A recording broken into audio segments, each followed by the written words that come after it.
Hello everyone, Bashar here. So from your screen you can probably tell it's a champion rebalancing video. So Frolni and two other mythical champions, namely Mezomel and Aphidus, are getting buffed. So guys, I'm sure you might have heard me or other uh, content creators say probably Frolni is the worst mythical. Now there are no bad mythicals, but if you want to make a you know power level thingy, Frolni is the worst. Well, used to be. So thing is, Frolni is getting a buff, and thing is, this time around the buff is extremely straightforward and nice. Well, he does get damage buffs across all of his abilities. So the A1's damage is going to be increased, the A2 is going to be increased, and the A3 is going to be increased as well. And in the alternate form,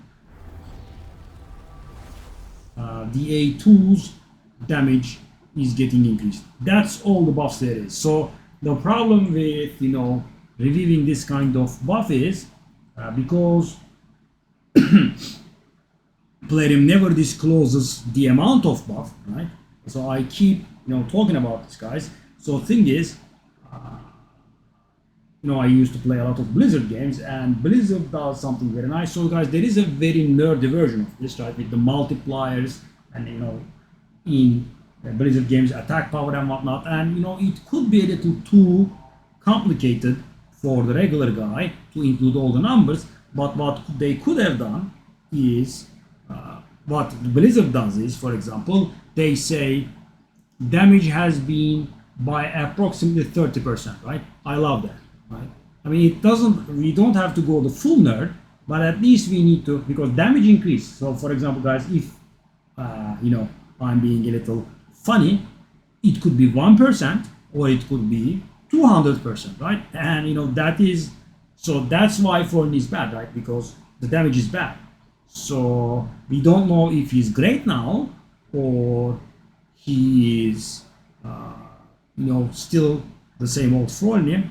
Yeah, that's why I can't. But I'm guessing something along the lines of 30% ish, for everything on average.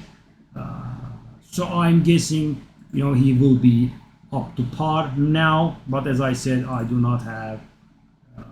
We don't know. We have to see what happens. So Mezomel also got buffed. So because guys, the first mythicals that were released are a little bit weaker compared to the other guys. Right? These are all the first mythicals. Mezomel, Siegfried was already buffed because he was very bad. So Mezomel in the main form, she's getting a buff on this. Right? This ability's damage is getting buffed. This ability's damage is also getting buffed. And now, on top of ignoring all the buffs, it also ignores 15% defense. So the thing is, guys, this is very important. It does get a 15% defense ignore and a damage buff. Right?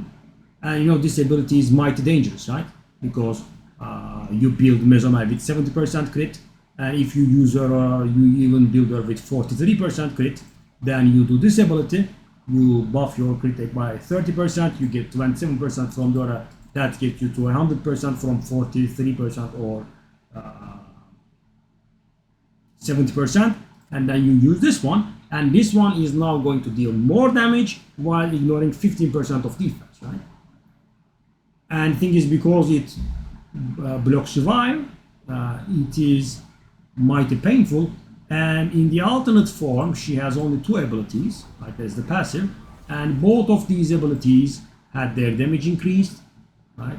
Again, we don't know the amount, but it sounds to me that Mezomel is going to be useful. So guys, block revive while ignoring stone skin, that's mighty powerful, right? So for example, they have their Gaius, they have their damager, Baron in stone skin, right? And those are very squishy, and bang, right? You kill them.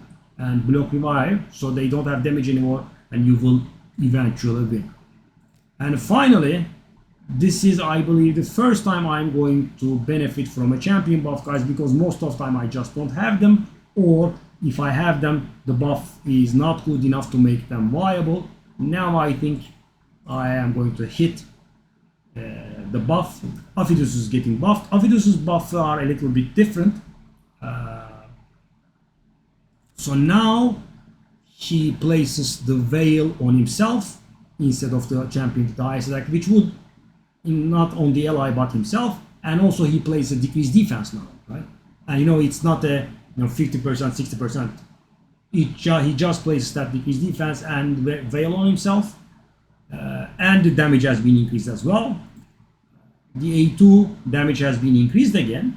And if they don't have an HP burn on them, it ignores 25% defense. And if they have HP burn, now it will ignore 50% defense. So that is, very, very insane. Because guys, if you imagine, 50% defense ignore, I have Helm Smasher, 75%, I have Savage, 100%. Whenever Helm Smasher works. And if Helm Smasher doesn't work, right? If it's a Hydra, for example, now I think Aphidus is going to be great in Hydra. You can use the Live Arena defense ignore upgrades, right? That's 20%. So you can have 95% defense ignore all the time, which is insane. And because it also increases the duration of enemy debuffs, it doesn't allow the HP burns to expire. And thing is, guys, as I said, the damage increases on top of this, right? So we have a 25% defense ignore if they don't have HP burn. We have a 50% defense ignore if they have HP burn and damage increase, right? So, depending on the amount of increase, this is going to be an insane damager. And finally, we have this ability. So this has its damage increase, and on top of it, it deals 25% additional damage to targets with debuffs on them, right? Imagine, guys, it's Hydra. You are going to have debuffs everywhere. And thing is, guys, this champion now has 2 AoE attacks. It already had those, but the multipliers were bad. So now we have 25% built-in extra damage on this ability, and on top of it, damage has been increased. This one has 25% or 50% defense ignore, and damage has been increased. And he also has scaling, right? 100% increased crit damage, 50% increased attack, and 3% defense reduction. Up to, I could have hit the lottery here, right? He could be one of the best Hydra damages in the game, depending on how much that buff is. And in the ultimate form, he used to be a CC fella, if you recall. So now he does the increased accuracy buff on the ally with the highest accuracy. It's better than lowest accuracy, because the thing is, guys, let's say you have a Duchess on the team. What use do I have for Duchess, right? So this is not a very useful ability, because the one with highest accuracy will have enough accuracy, but it's better because the lowest accuracy champion would be something like Siphi, Elva, Duchess, right? A champion that doesn't utilize accuracy. So even if they have increased accuracy buff, what's gonna happen, right? So that's it, and also gives them 10% turn meter. That's good, right? You do an increased accuracy buff, which is most likely not useful, but the 10% turn meter field is of course useful. In the ultimate form, and now he places those 2 continuous heals with no conditions. So as you can see, he attacks everyone, he stuns everyone, and if he cannot stun, he puts up 2 heals, right? Now he puts up the heals whether he places the stuns or not. So no damage buffs here, right? Because this is the controlling form. And this is pretty good. So he does the provoke now, and now he places the strengthen and the increased defense on everyone. So as you can see, he used to do strengthen for himself and increased defense on everyone. Now the strengthen and the increased defense are both for all enemies. And finally, guys, this has been buffed as well. So his chance of stunning when they attack him has been buffed to 40%. Instead of 35%. And guys, imagine this, right? We have AoE stun, we have AoE provoke, and they attack us, and we place a weaken and a 40% chance of stun, right? That's insane. So for example, guys, every single room this guy goes into in Synchronos, it's gonna be, you know, face roll. So that's about it for the buffs, guys. These are, you know, pretty nice. Hopefully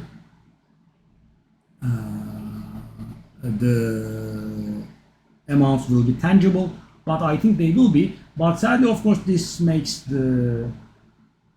shifts the game heavily towards mythical champions, right? So first, when they were released, they had some nice flavor, but they were not game breaking, right?